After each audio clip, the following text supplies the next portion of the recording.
अस्सलाम वालेकुम students. Subjects chemistry, chapter number 3 periodic table and periodicity of properties. And जो topic है वो हमारा जो है आयनाइजेशन एनर्जी।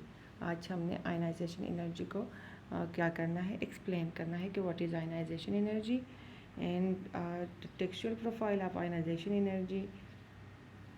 सो हमने आयनाइजेशन एनर्जी की डेफिनेशन पढ़नी है।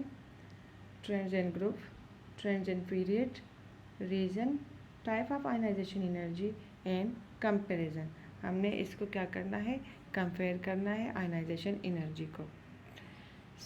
पहले हम अपने जो है टॉपिक में हम पहले आयनाइजेशन को डिफाइन करेंगे कि what is ionization energy. Ionisation energy is the minimum amount of energy, it is the minimum amount of energy required to remove electron from the outermost shell of an isolated gaseous atom to make a unipositive ion is known as ionization energy। क्या है? It is the minimum amount of energy, वो कम से कम energy है जो required होती है to remove the electron. हम क्या करेंगे, इलेक्ट्रॉन रिमूव करेंगे from the outer most shell of an isolated gaseous atom. यहाँ पे वर्ड यूज़ हुआ है isolated gaseous atom. So what is isolated gaseous atom?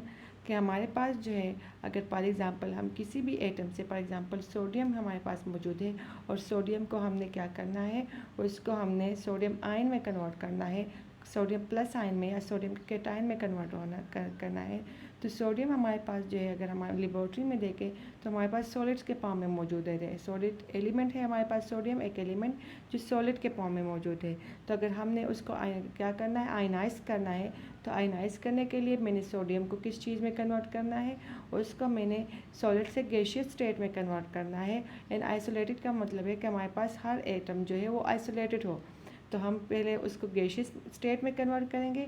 Gaseous state में कन्वर्ट करने के बाद हम उसको एनर्जी देंगे, जितनी भी एनर्जी रिक्वायर्ड होती है for sodium atom to remove the outer most electron, उतनी एनर्जी हम सोडियम को जो है गैसियस स्टेट में सोडियम को एटम को इतनी एनर्जी हम उनको क्या करेंगे, उनको सोडियम एटम को एनर्जी देंगे। तो सोडियम क्या करेगा, अपना आउटर मोस्ट इलेक्ट्रॉन जो है वो क्या करेगा, रिमूव कर देगा और सोडियम प्लस आयन में कन्वर्ट हो जाएगा। तो हमारे पास जब भी कैटायन बनता है, यूनिपॉजिटिव कैटायन जब हमारे पास बनता है, तो हमारे पास क्या होता है, एनर्जी रिक्वायर्ड होती है। एटम एनर्जी अब्जॉर्ब करेगा, एनर्जी अब्जॉर्ब करेगा इन अ फॉर्म ऑफ क्या है, एनर्जी को अब्जॉर्ब करेगा। और जो हमारे पास एटम किस फॉर्म में होगा, गैसियस स्टेट में होगा। तो गैसियस स्टेट में एटम जब एनर्जी अब्जॉर्ब करेगा, जितनी एनर्जी रिक्वायर्ड होती है for the removal of electron, तो हमारे पास वो क्या करेगा, एटम जो है अपना आउटर मोस्ट इलेक्ट्रॉन जो है वो क्या कर देगा, रिमूव कर देगा। और जो एनर्जी वो एब्जॉर्ब करेगा, उस एनर्जी को हम क्या कहते हैं, आयनाइजेशन एनर्जी कहते हैं। यहाँ पे अगर आप डायग्राम में देखो तो ये हमारे पास एक एटम है, ये एनर्जी क्या करेगा, हम एटम को एनर्जी प्रोवाइड करेंगे और वो एनर्जी एटम क्या करेगा, एटम एब्जॉर्ब करेगा। जब एटम एनर्जी को एब्जॉर्ब करेगा तो जो आउटर मोस्ट इलेक्ट्रॉन होगा वो क्या हो जाएगा, वो रिमूव हो जाएगा और एटम के ऊपर कौन सा चार्ज आएगा, पॉजिटिव चार्ज। तो ionization energy, what is ionization energy?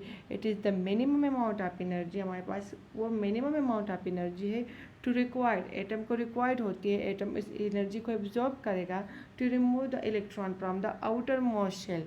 क्या करेगा, अपने आउटर मोस्ट इलेक्ट्रॉन को रिमूव करने के लिए इलेक्ट्रॉन जो है, एटम जो है वो एनर्जी को क्या करेगा, एब्जॉर्ब करेगा।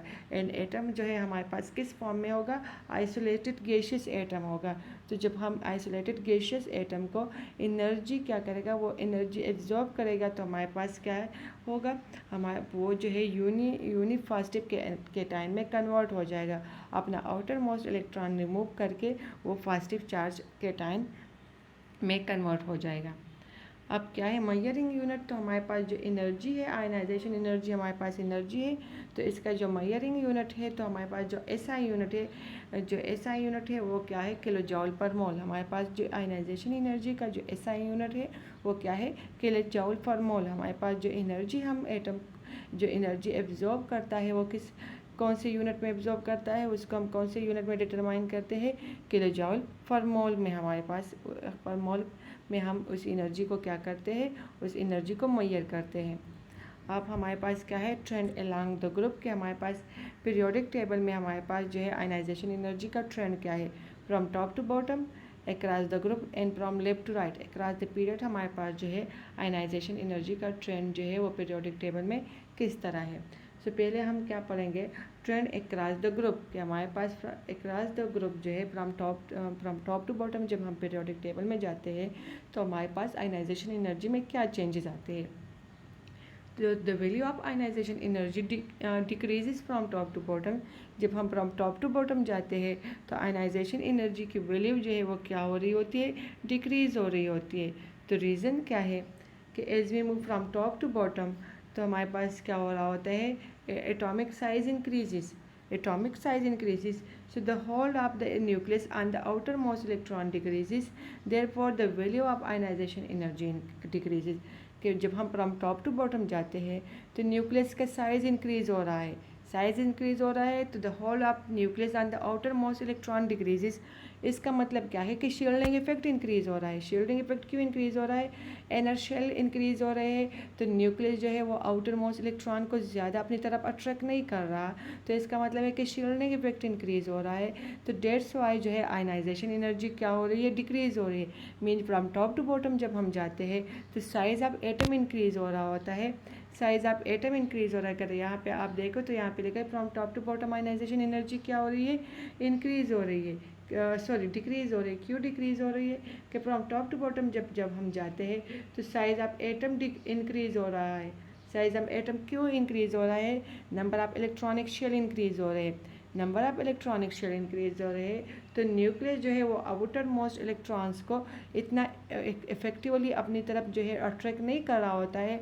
मीन जो आउटर मोस्ट इलेक्ट्रॉन है अगर हम उसको रिमूव करना चाहें तो फ्रॉम टॉप टू बॉटम हमें जो है लेस एनर्जी रिक्वायर्ड होगी। अगर हम हाइड्रोजन से आउटर मोस्ट इलेक्ट्रॉन रिमूव करना चाहें तो ज़्यादा एनर्जी की रिक्वायर्ड होगी, लेकिन अगर हम लिथियम से आउटर मोस्ट इलेक्ट्रॉन को रिमूव करना चाहें तो हाइड्रोजन कंपेरेटिवली हाइड्रोजन के उसको लेस एनर्जी रिक्वायर्ड होगी।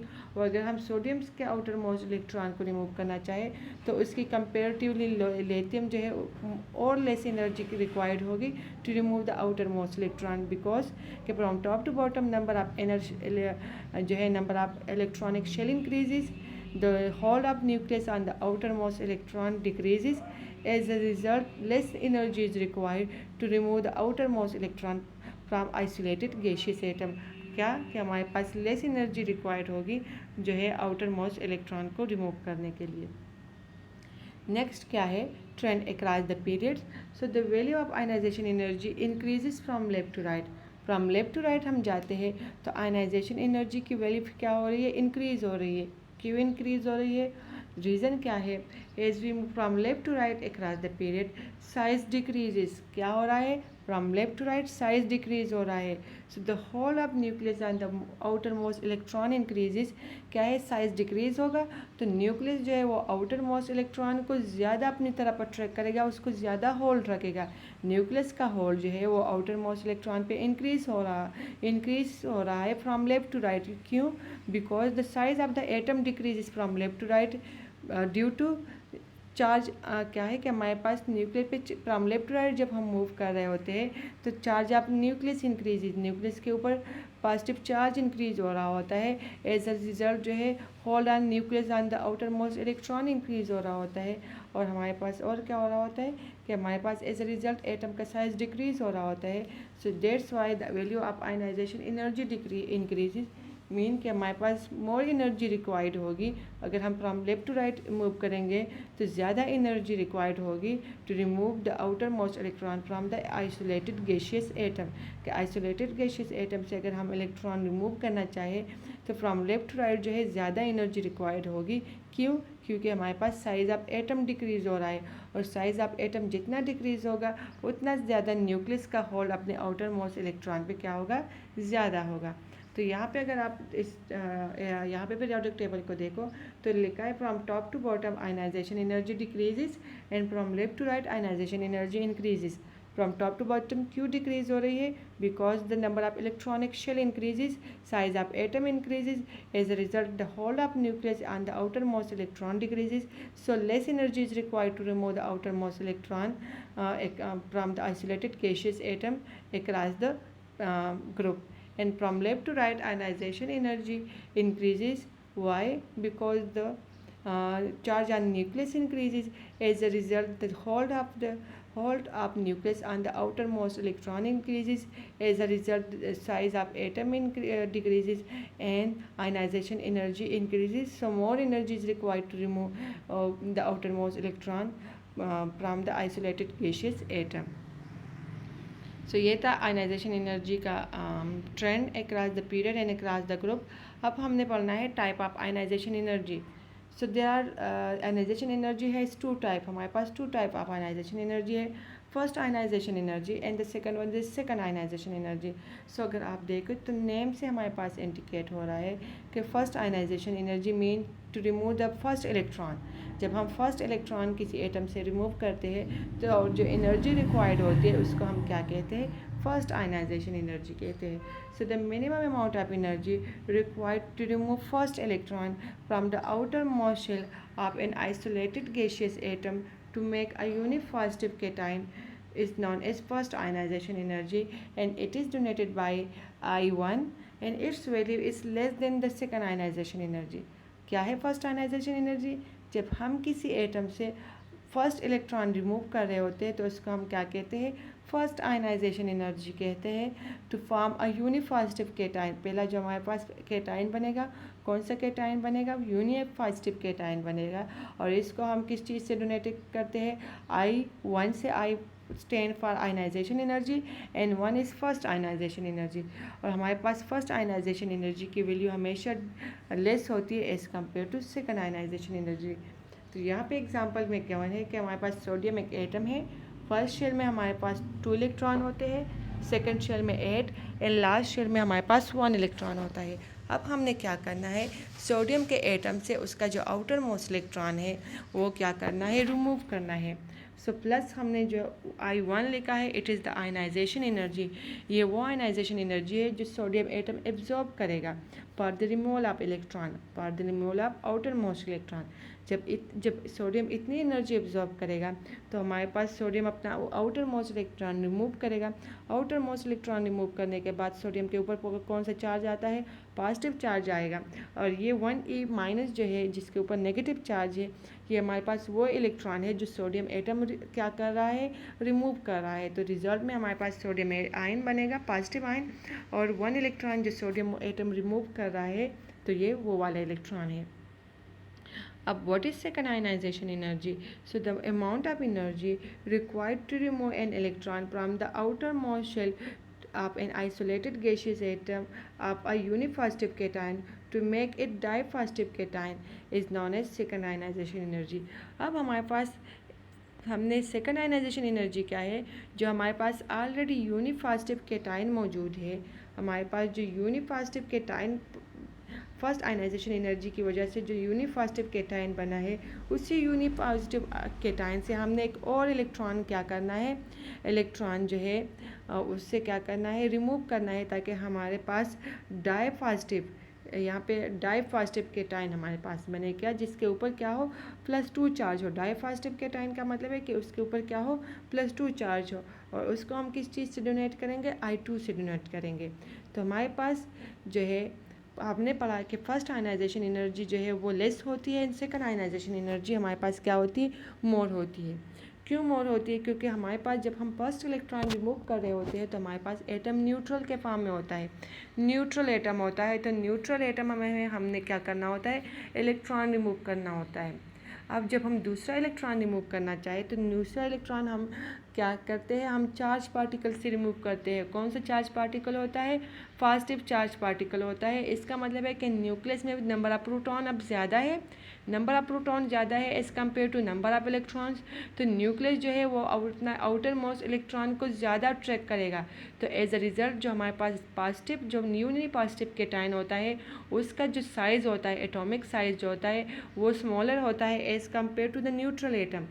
न्यूट्रल एटम के कंपेयर जो हमारे पास जो यूनिपॉजिटिव केटाइन बनता है उसका साइज स्मॉलर होता है as compare to as compare to neutral atom. Why कि हमारे पास नंबर ऑफ इलेक्ट्रॉन्स कम हो जाते हैं, एक इलेक्ट्रॉन कम हो जाता है, तो न्यूक्लियस पे पॉजिटिव चार्ज इंक्रीज होता है, न्यूक्लियस पे पॉजिटिव चार्ज इंक्रीज हो जाता है, तो एज अ रिजल्ट न्यूक्लियर का अट्रैक्शन जो आउटर मोस्ट इलेक्ट्रॉन पे है वो ज़्यादा हो जाता है और वो मज़ीद इंक्रीज़ हो जाएगा।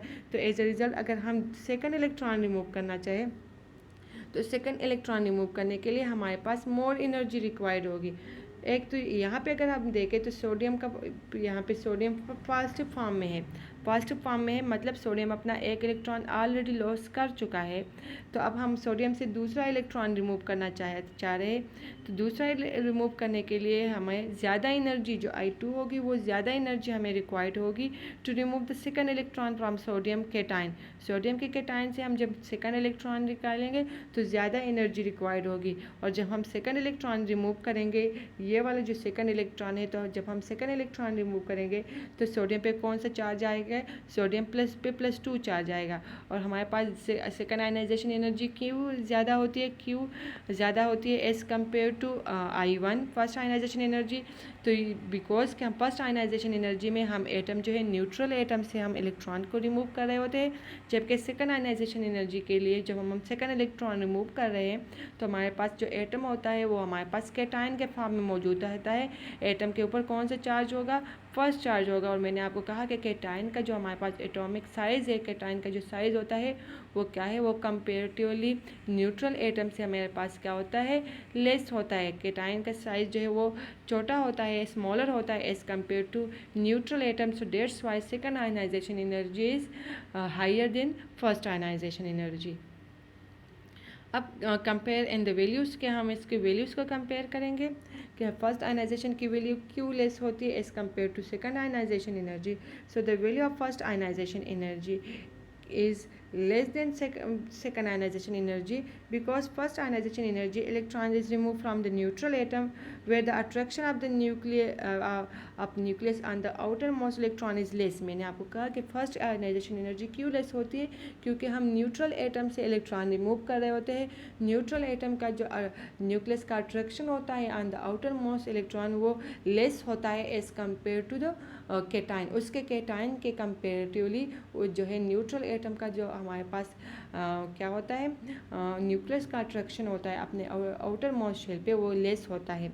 And second ionization energy the electrons is removed to form a unipositive cation where the attraction of the nucleus is stronger, so more energy is required to remove the electron from the outermost shell of a unipositive cation। तो क्या है हमारे पास, जब मैं unipositive cation से second electron remove करना चाहूँ तो हमारे पास जो न्यूक्लियस है उस पर कौन सा चार्ज है, पॉजिटिव चार्ज है।